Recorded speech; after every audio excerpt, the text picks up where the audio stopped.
લોકોએ પૂછ્યું, પ્રમુખ સ્વામી કોણ છે?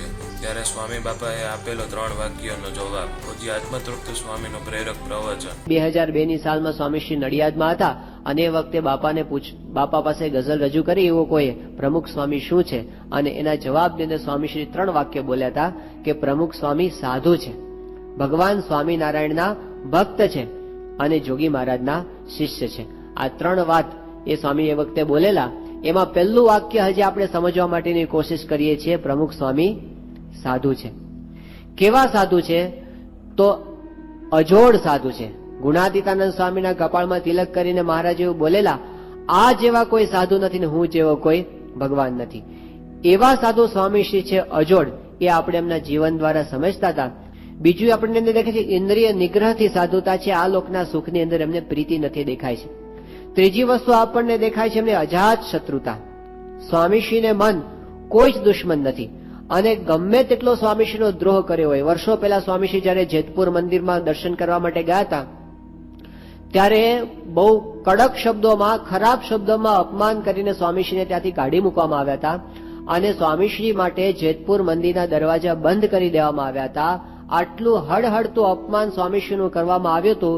હજી ગયા વર્ષનો જ પ્રસંગ છે કે જે સાધુએ સ્વામીશ્રીને અપમાન કરીને કાઢી મૂક્યા હતા એ જ સાધુ માંદા પડ્યા અને એમને બહુ વધારે તકલીફ થઈ ગઈ. એ કોમામાં જતા રહ્યા. હવે એમને કઈ જગ્યાએ ટ્રીટમેન્ટ આપવી એના હરિભક્તોને આ પ્રશ્ન હતો. સ્વામીશ્રી પાસે એમને રજૂઆત કરી અને એમને કીધું કે બાપા આપણી સુરતની હોસ્પિટલની અંદર ટ્રીટમેન્ટ આપો. સ્વામીશ્રીએ આપણી સુરતની હોસ્પિટલની અંદર મોસ્ટ વીઆઈપી રૂમની અંદર એને ટ્રીટમેન્ટ આપી. ત્યાં રાખ્યા એમને, જેને સ્વામીશ્રીને અપમાન કરીને કાઢ્યા હતા. આ એમની અજાત શત્રુતા. તો જે એમના માટે આટલું બધું કરતા હોય એના માટે પણ એમના અંતરમાં ક્યારેય ખરાબ થાય એવો સ્વપ્નમાં પણ સંકલ્પ થતો નથી. એ એમની અજાત શત્રુતા છે. સાધુતાનો એક બહુ જ મોટો ગુણ મહારાજે મધ્ય પ્રકરણના 23મા વચનામૃતની અંદર વાત કીધો કે પરમ ભાગવત સંત કોને જાણવા. તો એમાં મહારાજે વ્યાખ્યા એવી કરી કે આપણા બધે જીવ દશાની અંદર છે આપણને શું થાય, કોઈક વખાણ કરીએ ને તો આપણે તરત આમ આનંદમાં આવી જઈએ અને જો ક્યાંક આપણું અપમાન થાય, આપણું ખરાબ દેખાય તો આપણે તરત કરમાઈ જઈએ. આપણને જો સારો કોઈ વિષય પ્રાપ્ત થાય, સારું જોવાનું, સારું ખાવાનું મળે તો આપણને આનંદ થઈ જાય અને જો દેહની અંદર કંઈક રોગ આવે તો આપણે તરત જ એટલા ઉદાસ થઈ જઈએ કે આપણને ક્યાંય ચેન જ ન પડે. તો આપણું બધું ફર્યા કરે છે. મહારાજે કીધું કે સારા વિષયને પામી અને આપણું અંતર હિમ જેવું થઈ જાય છે. ખરાબ અંતરને વિષયને પામીને આપણું મન છે એ લુકની જેમ તપી જાય છે. લુક અને હિમ. જે સંતનું હૃદય, જે સંતનું મન એ સારા વિષયની અંદર ટાઢું નથી થતું અને ખરાબ વિષયમાં ઊનું નથી થતું એને પરમ ભાગવત સંત જાણવા. એમને બધું સરખું. સ્થિત પ્રજ્ઞસ્ય કા ભાષા સમાધિસ્ય કેશવ સ્થિત દેહી કિમ પ્રભાષેત કિમાસીત વ્રજેત કિમ. ગીતાના 2જા અધ્યાયની અંદર અર્જુન શ્રી કૃષ્ણ ભગવાનને પૂછે છે કે સ્થિત પ્રજ્ઞ પુરુષ છે એની વ્યાખ્યા એ શું છે, એ કેવી રીતે ચાલે, કેવી રીતે બોલે, કેવી રીતે ખાય, કેવી રીતે પીવે, એનું આચરણ કેવી રીતનું હોય એ તમે મને કહો. ત્યારે શ્રી કૃષ્ણ ભગવાને સ્થિત પ્રજ્ઞ પુરુષના લક્ષણો કીધા. દુઃખેષ્વનુદ્વિગ્ન મનાહ સુખેશુ વિગત સ્પૃહ વીતરાગ ભય ક્રોધ સ્થિત ધીર મુનિ રુચ્યતે. એમણે વાત કરી કે દુઃખની અંદર જે ક્યારે ઉદ્વેગ પામતા નથી અને સુખની અંદર એ હંમેશા ક્યારેય આનંદ પામી જતા નથી, બહુ ફૂલાઈ જતા નથી, એને સ્થિત પ્રજ્ઞ પુરુષ જાણવા. તો એવા સ્થિત પ્રજ્ઞ પુરુષ, ગીતામાં તો ખાલી લક્ષણ કીધા, અત્યારે આપણે એવા પુરુષના મૂર્તિમાન દર્શન કરી છે. હકીકત છે. જો કોઈ જુએ ને સ્વામીશ્રીના આખા જીવનનો કોઈ અભ્યાસ કરે ને તો સ્વામીશ્રીના જીવનમાં જેટલા મુશ્કેલીના પ્રસંગો છે ને એના ઉપર જ ગ્રંથો રચાયા છે. 1983માં સ્વામીશ્રીને હાર્ટ એટેક આવ્યો. આ દુઃખનો પ્રસંગ. પણ એ હાર્ટ એટેકમાં સ્વામીશ્રી એવી રીતે વર્ત્યા, હાર્ટ એટેકની પથારી ઉપર સ્વામી સૂતા છે અને મહંત સ્વામી આવ્યા દોડીને, તરત એ દૂર હતા, વિદ્યાનગર બાજુ હતા, અને સ્વામીશ્રી પાસે આવ્યા અને સ્વામી એમને જોયા. હજી તો એમની પ્રાથમિક સારવાર સ્વામીની ચાલુ છે. સ્વામી કે મહંત સ્વામી માટે મગ બનાવજો. હજી તો એમને વડોદરા ખસેડવાના છે સ્વામીશ્રીને. રસ્તાની અંદર સ્વામીશ્રી ગાડી ઉભી રખાવીને કહે છે કે ગાણંદમાં ડાયાભાઈ ગજ્જરને ઘેર પારાયણ ગોઠવી છે, એની વ્યવસ્થાનું વિચારજો. હવે આવા પ્રસંગોમાં પણ સ્વામી બીજાનો વિચાર કરે છે. એમને લેશ માત્ર થડકાટ નથી આ વાતનો. તો એની ગાથાઓ આજે આપણે ગાઈએ છીએ. 1998ની સાલમાં સ્વામીશ્રીને બાયપાસ સર્જરી કરાવી. દુઃખનો પ્રસંગ, આપણે બધાના જીવ અધર થઈ ગયા હતા. પણ એ પ્રસંગમાં સ્વામી જે રીતે વર્ત્યા તો અત્યારે એની ગાથાઓ ગવાય છે કે સ્વામીશ્રી કેટલા સ્થિર, કેટલા શાંત, કેટલા સ્વસ્થ. ડોક્ટર સુબ્રમણ્યમ છે જેમને બાપાની બાયપાસ સર્જરી કરી હતી. હવે એ જયારે અમદાવાદ આવ્યા હતા, અમદાવાદમાં શ્રી કૃષ્ણ હોસ્પિટલ છે એનું ઉદઘાટન સમારંભની અંદર પોતે આવ્યા હતા. અને એ વખતે એ હોસ્પિટલના જે ડાયરેક્ટર હતા ડોક્ટર અતુલ ચોકસી, એ એમના ફ્રેન્ડ હતા, એટલે એમને ઇન્વાઇટ કર્યા હતા. ત્યારે અમદાવાદ પોતે આવ્યા સુબ્રમણ્યમ ને પછી તરત પોતે પાછા જવાના હતા. પણ એમને સમાચાર મળ્યા કે પ્રમુખ સાંઈ મહારાજ હિંમતનગરમાં બિરાજમાન છે. ઉનાળાના દિવસો, કાળઝાળ ગરમી, અને એમાં એને ખબર પડ્યા કે સ્વામી હિંમતનગર છે. એક મારે સ્વામીના દર્શને હિંમતનગર જવું છે. પેલા એ કીધું પણ હિંમતનગર જતા ને આવતા બહુ સમય જાય, અને આમાં તો તમે તો પાછા ટાઈમના બહુ પંક્ચ્યુઅલ છો. એ તો એક સેકન્ડનો ઉપયોગ કરે એવા માણસ છે. 3 કલાક જ સુવે છે ડોક્ટર સુબ્રમણ્યમ, અને ખાવા માટેનો ટાઈમ બગાડતા નથી. દિવસમાં એક જ ટાઈમ ખાય છે, બાકી હરતા ફરતા બધું આચર કુચર ખાઈ લે એવું કરે છે. તો તમે આટલા બધા ટાઈમને માનનારા છો, છતાં કે ના અમારે સ્વામીના દર્શન માટે જવું છે. એટલે એમને કીધું ચલો હું પણ ભેગા આવું. અને પછી પોતે ગાડીની અંદર ભેગા હતા. એ લોકો અમદાવાદથી હિંમતનગર જવા માટે નીકળ્યા. અને રસ્તામાં ડોક્ટર ચોકસીએ આમને વાત કરી સુબ્રમણ્યમને કે તમે પ્રમુખ સ્વામીના ખાલી દર્શન માટે આટલો બધો ટાઈમ કાઢો છો, તો પ્રમુખ સ્વામી તમારા માટે કંઈક સ્પેશિયલ હોવા જોઈએ. એટલે એ વખતે સુબ્રમણ્યમે વાત કરી કે ચોકસી તમે પેલું ગીતા તો વાંચો છો ને? એ ગીતા કાયમ વાંચતા હતા. સ્વાધ્યાય પરિવારના પોતે શિષ્ય હતા. એટલે એમને કીધું કે હું ગીતા તો કાયમ માટે વાંચું છું. તો એમને વાત કરી સુબ્રમણ્યમે કે તમે જે ગીતાનું વાંચન કાયમ કરો છો ને, આજે હું તમને એ મૂર્તિમાન ગીતાના દર્શન કરાવીશ. આ સુબ્રમણ્યમ બોલે છે. હવે જે નાસ્તિક જેવો માણસ હતો, જેને કોઈ દિવસ ભગવાનની મૂર્તિને પ્રણામ નથી કર્યા, અને એ સ્વામીશ્રીની સારવાર કરતા કરતા એમની ટ્રીટમેન્ટ થઈ ગઈ. અને એટલી હદે સ્વામીશ્રીનો મહિમા, પેલા એ કીધું એટલું બધું તમને શું સ્વામીમાં દેખાયું? અને એ વખતે એમને સ્વામીના 3 પ્રસંગો કીધા હતા. પહેલો પ્રસંગ એમને કીધો કે જ્યારે સ્વામીશ્રીની એન્જિયોગ્રાફી થઈ અને બાપાને જયારે કહેવામાં આવ્યું કે તમારી બાયપાસ સર્જરી કરવાની છે ને આટલા બ્લોકેજીસ છે, એ વખતે સ્વામીની જે સ્થિરતા મેં જોઈ, આટલી મોટી સંસ્થાના ધણી છે છતાં લેશ માત્ર ને થડકાટ નથી, એ મેં જોયું. ત્યારે મને લાગ્યું આ કંઈક વિશિષ્ટ વ્યક્તિ છે.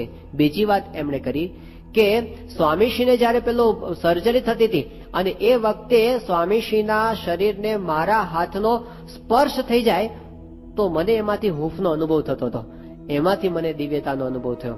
અને ત્રીજી વાત એમણે કરી કે સ્વામીશ્રીનું હાર્ટ જયારે પાછું ચાલુ કરવામાં આવ્યું અને એ વખતે એમને કરંટ આપવામાં આવ્યો.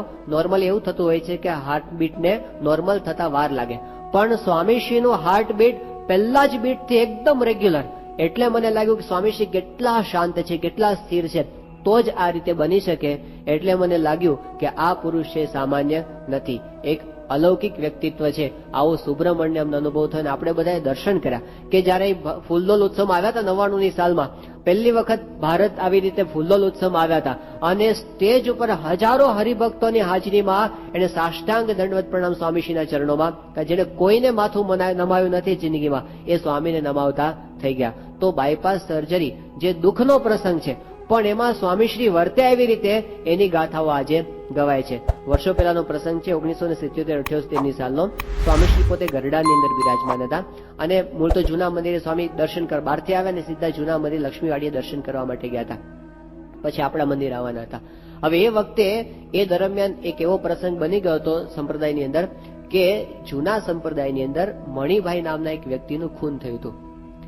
અને આ મણિભાઈ હતા એ પોતે ઘણી વખત એવી પત્રિકાઓ છાપતા જેમાં આપણા સંપ્રદાયની વિરુદ્ધ ઘણું બધું લખતા હતા.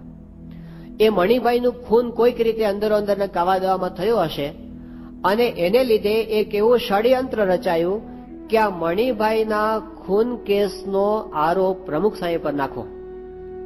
અને એવું તો થઈ શકે કારણ કે આ સ્વામીની વિરુદ્ધ લખતા હતા અને એનું ખૂન થયું હતું એટલે પ્રમુખ સ્વામીએ જ કરાવ્યું હશે. આવી રીતે વાત ઉડાડવામાં આવી અને એ માટેના રીતસર પ્રયત્નો ઘણા બધા ચાલુ થયા અને આવું બધું ચાલતું હતું એટલે વાતાવરણ ઘણું બધું એને લીધે ભારે હતું. એ દરમિયાન સ્વામીશ્રી ગરડાની અંદર હતા અને લક્ષ્મીવાડીએ સ્વામી પોતે પ્રદક્ષિણા કરતા હતા અને ત્યાં જ પોલીસની જીપ આવી. એ જીપમાંથી ઇન્સ્પેક્ટર ઉતર્યા અને ઇન્સ્પેક્ટરે ઉતરીને કીધું પ્રમુખ સ્વામી કોણ છે? એટલે બધાને થયું કે અત્યારે શું આ બધું? એટલે સ્વામી પાસે વાત પહોંચી કે બાપા આવી રીતે આવે છે. સ્વામી કે શું છે? ઇન્સ્પેક્ટર પહોંચી ગયો ત્યાં આગળ. એમણે કીધું કે તમારા નામનું વોરંટ છે અને તમે અત્યારે મારી સાથે આવો, અત્યારે મારી સાથે બેસી જાઓ જીપમાં. એટલે આ તો એટલો ભયંકર પ્રસંગ હતો કે શું થશે 5 મિનિટ પછી, એવી પરિસ્થિતિ આવીને ઉભી રહી. સ્વામી એકદમ ઝડપથી નિર્ણય લઈ લીધો. સ્વામી કે તમે મંદિર આવો પેલા અમારી સાથે. એટલે પેલા કે પણ મંદિર હાલો હાલ મંદિર આવીએ. તો ગાડીમાં સ્વામી કે તમે તમારી જીપ લઈને આવો, અમે અમારી ગાડીમાં જઈએ છીએ. સ્વામીશ્રીનું વ્યક્તિત્વ એવું છે કે મોઢા મોઢ તો કોઈ સ્વામીને સામે બોલી શકે એમ નથી. એની આંખો જોવે ને તો એ પેલો અડધો તો ઠરી જાય. એટલે એને કીધું હા કઈ વાંધો નહીં. એટલે પછી સ્વામી ગાડીમાં બેઠા. આગળ સ્વામીની ગાડીને પાછળ જીપ આવે. હવે શું થશે કોઈને કાંઈ ખબર નથી. એવા સંજોગોમાં સ્વામીશ્રી ગાડીમાંથી ઉતર્યા મંદિરે જઈને, અને જેવા પોતાની રૂમ તરફ જતા હતા પાછળ પેલો પોલીસ પણ આવતા હતા. અને એ વખતે રસ્તાની અંદર કેટલાક હરિભક્તો ઉભા છે ગામમાં. એક સાવ સામાન્ય સ્થિતિના હરિભગત ઉભા હતા આધેડ વયના. સ્વામી એકદમ એને જોઈને ઉભા રહી ગયા. એને નજીક બોલાવ્યા, સ્વામીને આશીર્વાદ આપ્યા. સ્વામી કે બીજલ ક્યાં ગયો? ઘણા વખત પછી દેખાણો. પછી એ વખતે બાજુમાં ભક્તિ તનય સ્વામી ઉભા હતા. એ અત્યારે જુનાગઢ બાજુ વિચરણ કરે છે. એ વખતે ગરડા વિસ્તારમાં વિચરણ કરતા હતા. સ્વામીએ ભક્તિ તનય સ્વામીને બાજુમાં બોલાવ્યા. સ્વામી કે આને ઓળખો છો? એ કે ના સ્વામી, હું તો બહુ ઓળખતો નથી પરિચયમાં. સ્વામી કે આ બીજલ હરિજન છે, ગામનો જૂનો સત્સંગી, અને શાસ્ત્રીમાં જોગીજીમાંના વખતમાં બહુ સેવા કરેલી છે. સ્વામી કહેવાય જૂના હરિભક્તોને સાચવી લેવા, એ લોકોને બોલાવા ચલાવવા, અને સ્વામી કે જમાડીને મોકલજો. હવે વિચાર કરો, જયારે હજી પેલું પોલીસનું શું થશે 5 મિનિટ પછી નક્કી નથી, અને સ્વામી એ વખતે એને જે કરવાનું છે ને એ તો કરવાનું એમનું ચાલુ જ છે. પછી તો સ્વામી રૂમની અંદર ગયા, પેલા પોલીસ પણ પાછળ ગયા. પછી તો ધડાધડ એ વખતે ગુજરાતના ચીફ મિનિસ્ટર બાબુભાઈ જસભાઈ પટેલ હતા, એમને ફોન થયો. એ વખતે ગૃહમંત્રી હતા, એમને ફોન થયો. હવે પેલો તો પોલીસ ધ્રુજવા માંડ્યો કે આ તો બધું ઉપરથી વાત ચાલે છે. અને હકીકતમાં વોરંટ નકલી હતું, સાચું વોરંટ નહોતું. પૈસા ખવડાવીને નકલી વોરંટ ઉભું કરવામાં આવ્યું હતું, અને ઉપરથી તપાસ ચાલુ કે આ બધું વોરંટ શું છે. ત્યારે એ લોકોએ તપાસ કરીને કીધું કે આવું તો કઈ છે જ નહીં, આ ખોટી બાબત છે, આવું કોઈ વોરંટ કાઢવામાં આવ્યું નથી. તો પેલો પોલીસ તો બિચારો હાવ ઢીલો ગેસ જેવો થઈ ગયો હતો. સ્વામી એને બોલાવ્યો, અને પછી એ વખતે સ્વામીએ કીધું તમે ચિંતા ન કરતા, પ્રસાદ આપ્યો સ્વામી. બાપા કે આને પણ જમાડીને મોકલજો. તો સ્વામીને જે કરવાનું હોય ને એ ટાઈમે કરી શકે છે. લેશ માત્ર પોતાની સ્થિરતા ગુમાવતા નથી. એ એમની સ્થિત પ્રજ્ઞતાનું દર્શન. આપણને તો એવા ગાંગા થઈ જાય ને કે આળું કઈ હુજે જ નહીં, હું કરું ને હું ન કરવું. પણ આ સ્થિત પ્રજ્ઞ પુરુષની વ્યાખ્યા છે, એમના જીવન પરથી આપણને ખ્યાલ આવે. તો ક્યારે સન્માનની અંદર પોતે છલકાઈ જતા નથી, અપમાનની અંદર ક્યારે અકળાઈ જતા નથી. હમણાં સ્વામીશ્રી દિલ્હીની અંદર 2 વર્ષ પહેલા હતા, અને 1.5 વર્ષ પહેલા, અને ભવ્ય ઉદઘાટન સમારોહ થયો અક્ષરધામ. આમાંથી કેટલાકે પ્રત્યક્ષ દર્શન કર્યા છે, કેટલાકે ટેલિવિઝનની અંદર કે વિડીયોની અંદર જોયું છે. પણ એ સમારંભ સંપ્રદાયના ઇતિહાસની અંદર ન થયો હોય એવો ભવ્ય સમારંભ હતો કે સ્વામીશ્રીની એક બાજુ ભારતના રાષ્ટ્રપતિ બેઠા હોય, બીજી બાજુ ભારતના પ્રાઇમ મિનિસ્ટર બેઠા હોય, અને બીજું ભારતના મુખ્ય વિરોધ પક્ષના નેતા બેઠા હોય, અને 160 દેશોની અંદર આમ જીવંત પ્રસારણ થતું હોય, અને ચારે બાજુ જય જય, એટલી દિવ્યતા દિવ્યતા દિવ્યતા અને ભવ્યતા એ બધી દેખાતી હતી. હવે એ દિવ્ય સમારોહ થયો અને ચારે બાજુ આનંદ થઈ ગયો. એ કરીને સ્વામીશ્રી ત્યાંથી કલકત્તા ગયા.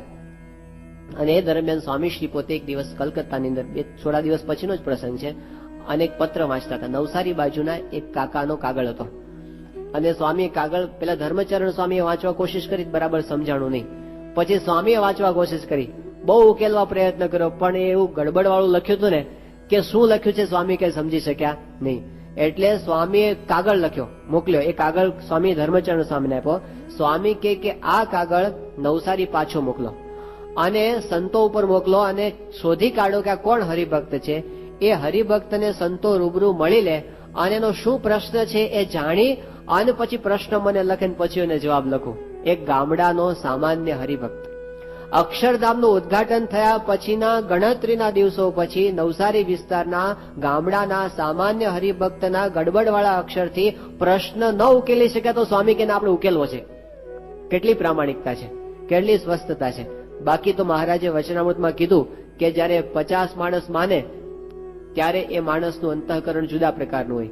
100 માણસ માને એટલે બદલાઈ જાય, 1000 માણસ માને એટલે બદલાઈ જાય, અને 1,00,000 માણસ માનવા માંડે ને પછી તો કોઈ એનું ઠેકાણું રહે નહીં. તો સ્વામીશ્રી જે રીતે જે દિવસે પ્રમુખ બનાવ્યા અને એ દિવસે વાસણ સ્વામી ઉટક્યા હતા, એનું એ એમની સ્થિરતા, એની એમની દાસત્વ આજના દિવસ સુધી આપણને દેખાય છે. તો એ છે એમની સ્થિત પ્રજ્ઞતા. અને સ્થિત પ્રજ્ઞતાના પાયાની અંદર બહુ જ મોટો શિરમોડ ગુણ સ્વામીશ્રીના જીવનમાં આપણને દેખાતો હોય એ છે એમની અહમ શૂન્યતા. સ્વામીશ્રી ગરડાની અંદર બિરાજમાન હતા અને એ વખતે સામે એક સંત બેઠા હતા. એટલે સ્વામી એને પૂછ્યું કે તે ખેતરમાં કોઈ દાડો કામ કર્યું છે? ખેડૂતના દીકરા હતા એટલે સ્વામી પૂછ્યું, પણ એ તો નાની ઉંમરે સાધુ થઈ ગયા હતા. એ કે સ્વામી મેં કોઈ દાડો ખેતરમાં કામ તો કર્યું નથી, પણ ખેતરે ભાત દેવા જવાનું થાય એવી રીતે ખેતરે જવાનું થતું. એટલે સ્વામી એકદમ હસવા મળ્યા. સ્વામી કે હું પણ નાનો હતો ત્યારે ખેતરે જતો હતો, પણ આપણે કોઈ દાડે કામ કર્યું નથી. સ્વામી કે આપણે ભાત દેવા જઈએ, એવું સાધારણ કામ કરીએ.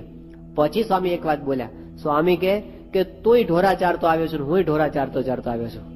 હવે આ શબ્દ બોલાય આ જગ્યાએ કે હું ઢોરા ચારતો આવ્યો છું. હવે જે અક્ષરધામના પુરુષ, લાખો લોકો એમને ભગવાનના સ્વરૂપ તરીકે માને છે અને પૂજે છે કે અનાદિના પુરુષ છે, પણ છતાં પણ પોતાના વિશે આવું કુત્સિત બોલી શકવું અને પછી બીજાની સાથે કમ્પેરિઝન કરવી. સ્વામીશ્રી બોચાસણની અંદર હતા અને એ વખતે વિદ્યાનગરથી એક યુવકને લઈને એમના પિતાશ્રી આવ્યા હતા. વિદ્યાનગરમાં એ છોકરો છાત્રાલયમાં ભણતો હતો, મૂળ અમરેલીનો, અને એમના પિતાશ્રી રમેશભાઈ હતા, સત્સંગી હતા, રમેશભાઈ સરવૈયા.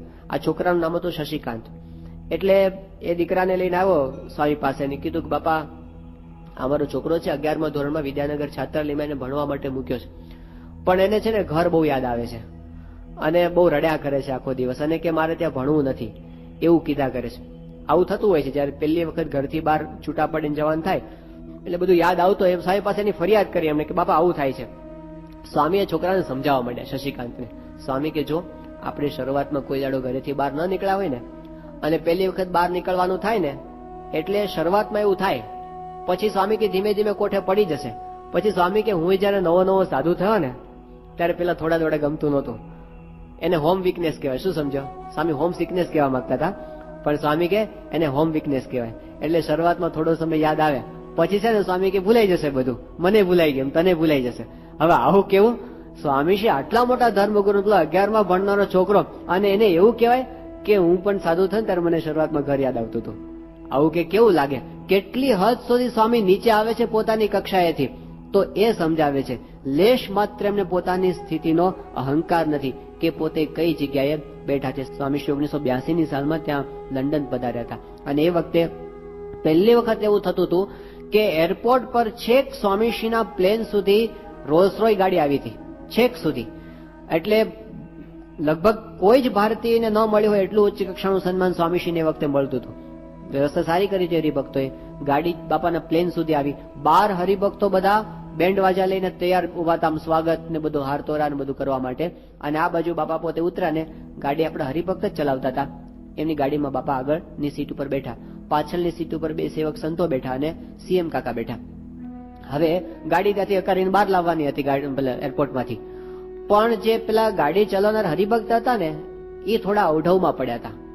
હવે કારણ એ હતું કે એરપોર્ટમાંથી ગાડીને બહાર કાઢવા માટેનો રૂટ તો હોય ને, સ્પેશિયલ રૂટ હોય, નહીં તો ગમે ત્યાં ભરાઈ જાય.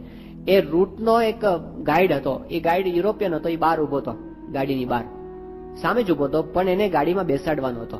પણ ગાડીમાં જગ્યા તો બધી ફૂલ થઈ ગઈ હતી. આગળ બાપા બેઠા હતા, પાછળ 2 સંતો અને એક મુખ્ય હરિભક્ત, એટલે જગ્યા હતી નહીં.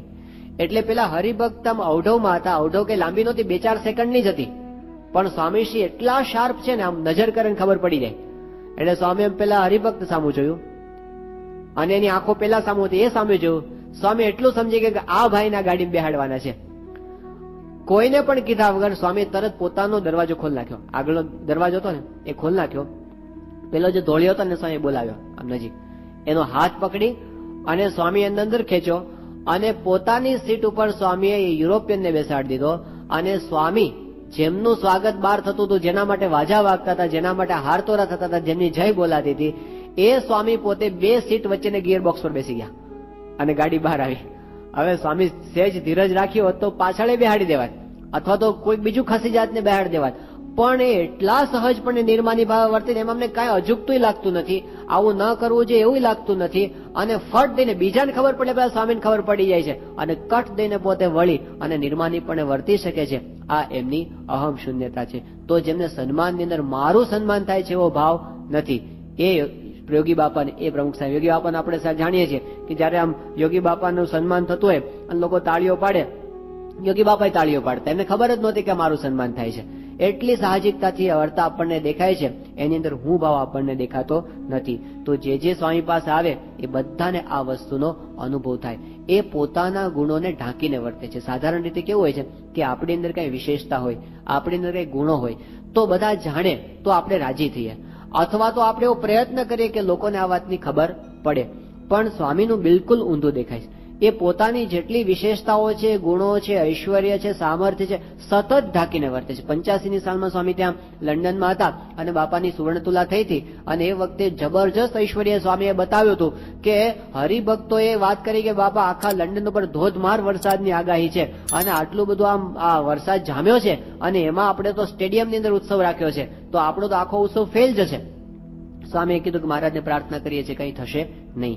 અને ઐશ્વર્ય તો એવું વાપર્યું સ્વામીએ કે એક્ઝેક્ટલી એલીપેલીમાં એટલા ના કઈ જગ્યાએ હતો, QPR સ્ટેડિયમમાં, કે એટલા સ્ટેડિયમના એટલા ભાગની અંદર જ વરસાદની અને ચારે બાજુ વરસાદ ને વરસાદ. હવે એ તો બધા છક થઈ ગયા કે શું સ્વામીશ્રી ઐશ્વર્ય આપ્યું ને સામર્થ્ય વાપર્યું. સ્વામીશ્રી જયારે દેશમાં પાછા આવ્યા અને એ વખતે મુંબઈની અંદર સ્વાગત સભા હતી અને એની અંદર બ્રહ્મવિહારી સ્વામીએ આ પ્રસંગ કીધો કે સ્વામીશ્રીએ સુવર્ણ તુલા મહોત્સવને સફળ બનાવે એવું ઐશ્વર્ય વાપર્યું, એટલા ભાગમાં જ વરસાદની અને ચારે બાજુ વરસાદ વરસે. આ વાત સ્વામીશ્રીની જયારે થતી હતી અને વચ્ચેથી સ્વામી બોલ્યા, સ્વામી કે આ પરચાની વાત કરે છે.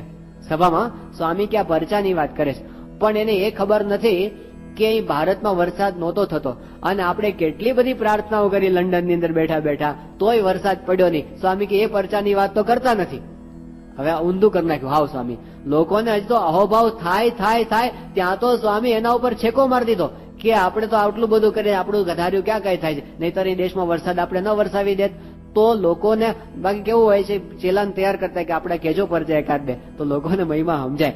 પણ સ્વામી તો સતત પોતાની જેટલી વિશેષતાઓ, ઐશ્વર્ય, સામર્થ્ય દાબીને વર્તે છે. ડોક્ટર કુરિયન બહુ જ બુદ્ધિશાળી માણસ, NDDB ના પોતે એક વખતના ચેરમેન અને આખા ગુજરાતની અંદર શ્વેત ક્રાંતિ લાવનારા માણસ, મોટાને ગાંઠે ને એવો પાવરફુલ માણસ. પણ એ ડોક્ટર કુરિયન એ સ્વામીશ્રી પાસે આવ્યા હતા અને વિવેક સાગર સ્વામીશ્રીનો મહિમા કહેતા હતા. એ વખતે ડોક્ટર કુરિયનને એમણે કીધું કે સ્વામીશ્રીની અંદર છે ને કોઈ પ્રકારનો અહંકાર નથી. આ વાત સાંભળતા હવે જ કુરિયન બોલ્યા, એમણે કીધું કે સ્વામીજી એ તો વાત કહેવાની જરૂર જ નથી. સ્વામીશ્રીની આંખોના દર્શન કરીએ છીએ ને અને પ્રતીતિ થાય કે આ પુરુષના જીવનની અંદર કોઈ પ્રકારનો અહંકાર નથી. અહમ શૂન્યતા પહેલી નજરે ખબર પડે. હરિનારાયણ સ્વામી ભારત સાધુ સમાજના મહામંત્રી, એ પોતે એવું બોલી ગયા સ્વામીના પહેલા દર્શને એમણે કીધું કે પ્રमुख स्वामी महाराज जैसे निर्मानी संत मैंने अपनी जिंदगी में कहीं भी और कभी भी नहीं देखे हैं. પહેલા દર્શનમાં એમની અહમ શૂન્યતા નોંધો. બિલ ક્લિન્ટન એ જયારે સ્વામીશ્રીને પહેલી વાર માયામીની અંદર મળ્યા 2000ની સાલમાં અને પછી 2 વર્ષ પછી સ્વામીશ્રીને પોતે ગાંધીનગરની અંદર મળ્યા અને એ વખતે એમને વાત કરી કે મેં જે સ્વામીના પહેલી વખત દર્શન કર્યા ત્યારે મેં સ્વામીની આંખોમાં જોયું, ત્યારે મને એવો અનુભવ થયો હતો આ પુરુષ હંમેશા બીજાને આગળ કરે છે, પોતે કોઈને દબાવ આગળ આવતા નથી, હંમેશા બીજાને આગળ કરે છે. એવું તો એની આંખો ઉપરથી આ વિશ્વ કક્ષાના એક નેતાને પણ અનુભવ થયો. તો જે આવે બધાને જયસિંહ પોતે બોલી ગયા સ્વામી શ્રી અહમ શૂન્ય સંત હે. સ્વામીશ્રી 1995ની સાલમાં લંડનમાં હતા અને એ વખતે બહુ જ ભવ્યતાથી આપણને ખબર છે લંડનનો જે મંદિર મહોત્સવ એક ભવ્ય ઇતિહાસ બની ગયો સંપ્રદાયની અંદર. તો કોઈને કલ્પના નહોતી કે આ મંદિર આટલું પ્રસિદ્ધ થશે ને ખરેખર બધા માટે આશ્ચર્ય હતું કે આટલી બધી પ્રસિદ્ધિ આ મંદિરને મળશે એવું તો કોઈને ખબર નહોતી. સ્વામીશ્રી પોતે અંતર્યામી પણ જાણતા હશે, બાકી તો સ્વામી પોતે પણ એવું બોલ્યા કે આપણને ખબર નહોતી, આપણને તો એમ કે કરીએ છીએ પણ આ તો વિના નાને જગ જાણે એવું બધું થયું. બધા જ દુનિયાભરની ચેનલો, દુનિયાભરના છાપાઓની અંદર સમાચાર ચમક્યા અને બધાએ અમે 8th વન્ડર કહેવા માંડ્યા લંડનના મંદિરને. એ વખતે સ્વામીશ્રી એક વખત એવું થયું કે જે બધા વ્યવસ્થાપક સંતો હતા એના પર એક ફોન આવ્યો. એ ફોન હતો એક પત્રકારનો. એ પત્રકારે એવું કીધું કે હું ત્યાં આગળ આ મંદિરની મુલાકાત લેવા માટે આવું છું અને મારું નામ છે મિહિર બોઝ. મિહિર બોઝ પોતે સુભાષચંદ્ર બોઝના ભત્રીજા થાય, જે ભારતના એક વખતના ક્રાંતિકારી અને અત્યારે આંતરરાષ્ટ્રીય કક્ષાના પત્રકાર છે મિહિર બોઝ. અને એનું નામ સાંભળ્યું ને એટલે વ્યવસ્થાપકો બધા એકદમ આમ એલર્ટ થઈ ગયા, કારણ કે આ માણસ છે ને બહુ થોડુંક વિચિત્ર છે એનું વલણ.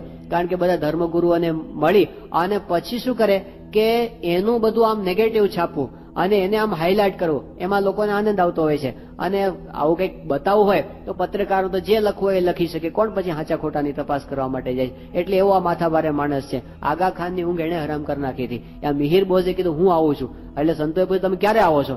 એટલે એમને કીધું કે હું છે ને આવીશ પણ તમને મળીશ નહીં. હું મારી રીતે મંદિર છું, એક સાધારણ મુલાકાતી તરીકે હું આવીશ અને મારી રીતે બધું મંદિર ને બધું જોઈશ અને પછી મારે પ્રમુખ સ્વામી મહારાજને મળવું છે અને મારે એમની મુલાકાત લેવી છે. એટલે આ તો વધારે ટેન્શન, ગમે તેમ ખણખોદ કરશે ખૂણામાં જઈને. પણ પછી સંતોએ કીધું સારું તમે આવો ત્યારે અમને જણાવજો. બીજું કઈ કહી શકાય એમ હતું નહીં. અને એક દિવસ સવારના પોરમાં મિહિર બોઝ પોતે આવ્યા અને આવીને એને વાત કરી સંતોને મળીને, હું મિહિર બોઝ છું અને મારે સ્વામીને મળવું છે. સ્વામી એ વખતે પૂજાની અંદર હતા, સવારે એટલા વહેલા આવી ગયા હતા. એટલે એમને કીધું કે મારે સ્વામીને ક્યારે મળવાનું?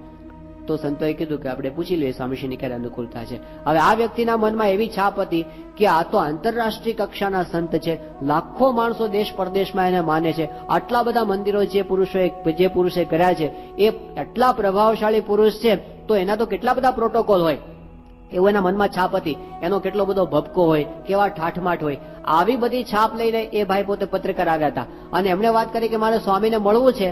આ બાજુ સંતોએ કીધું કે હમણાં તમને મુલાકાતનો સમય આપી દઈએ. અને સ્વામીશ્રી જયારે પોતે આમ પૂજા પછી નીકળતા હતા અને ત્યાં ફોયરમાં જ સ્વામીશ્રીને આ વ્યવસ્થાપક સંતે વાત કરી કે સ્વામી એક પત્રકાર મળવા માટે આવ્યા છે, મિહિર બોઝ એનું નામ છે અને આપને મળવા માટે માગે છે, તો ક્યારે બોલાવાય? સ્વામી કે અત્યારે બોલાવો.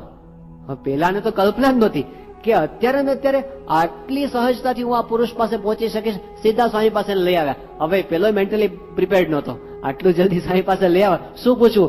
એટલે એમણે તરત સ્વામીને 2-3 પ્રશ્નો પૂછ્યા. સ્વામીએ બહુ સરસ સાહજિકતાથી જવાબ આપી દીધા અને માથે હાથ મૂકીને આશીર્વાદ મૂક્યા. સ્વામી તો નીકળી ગયા પણ એ માણસ ઘાયલ થઈ ગયો અને બોલ્યા જ કરે. એ કે shockingly simple, unbelievably simple, deep touching simplicity. એમણે કીધું કે શોક લાગ્યો મને કે આટલી હદે સિમ્પલ હોઈ શકે કોઈ?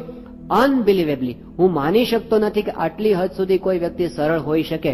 અને પછી એને વાત કરી કે હું જયારે નાનો હતો અને ત્યારથી મને મનમાં હતું રામકૃષ્ણ પરમહંસ જેવા કોઈ સંત નહીં. એટલો મને રામકૃષ્ણ પરમહંસનો મહિમા, કારણ કે બંગાળી માણસ મૂળ, એટલે એનો મહિમા હતો. પણ આજે મને સાક્ષાત રામકૃષ્ણ પરમહંસ દેવના દર્શન થયા હોય એવી અનુભૂતિ થઈ.